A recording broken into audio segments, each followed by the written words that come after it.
For over 2 decades, some of the best blues, soul, R&B, and gospel music in America was on the Duke-Peacock record label out of Houston. Behind it all was Fifth Ward native Don Robey, a man who had dropped out of high school to become a professional gambler. In 1945, he opened the Bronze Peacock Dinner Club on Erastus Street. Top acts such as Lionel Hampton, Louis Jordan, Ruth Brown, and T-Bone Walker were crowd favorites.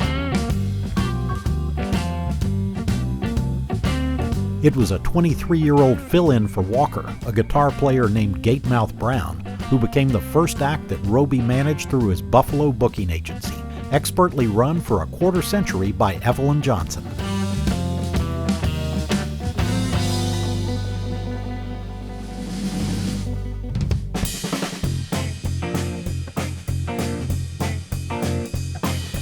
By the end of the 1940s, the empire added Peacock Records, named after the nightclub from which it was run.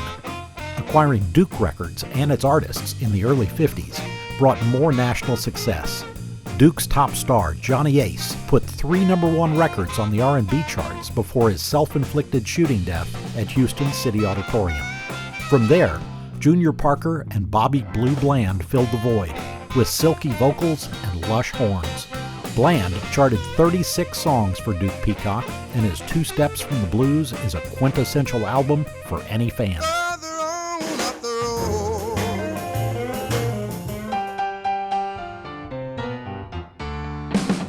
Many Duke-Peacock artists based out of Houston.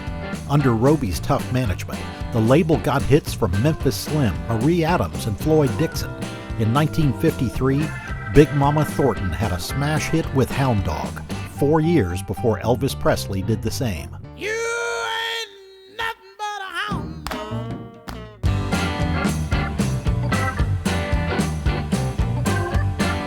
Though B.B. King released his music elsewhere, his live shows went through Buffalo booking for 9 years.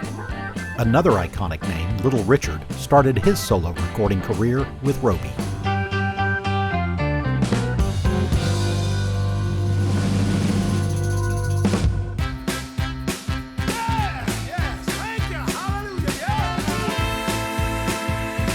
Duke-Peacock also had a robust gospel catalog. The Dixie Hummingbirds, Five Blind Boys of Mississippi, Mighty Clouds of Joy, Sensational Nightingales, and the Pilgrim Jubilee Singers were among the top gospel groups going. Come on, clap with us, come on.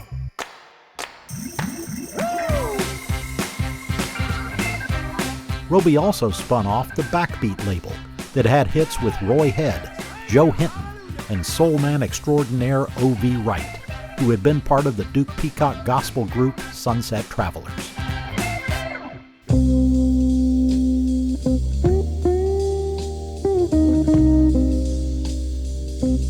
There was also a dark side to doing business with Don Robey. Many of his artists told tales of arm twisting, or even the threat of a .45 pistol laid on the table to get them to sign over the rights to their songs. Robey copyrighted that music under his own name or the pseudonym Dietrich Malone. By the time he sold Duke-Peacock to ABC Dunhill in 1973, Robey claimed ownership to the rights for over 2,500 pieces of music, almost none of which he created. On the other hand, a large number of his artists say the small cash in their hands was exactly what they wanted at the time.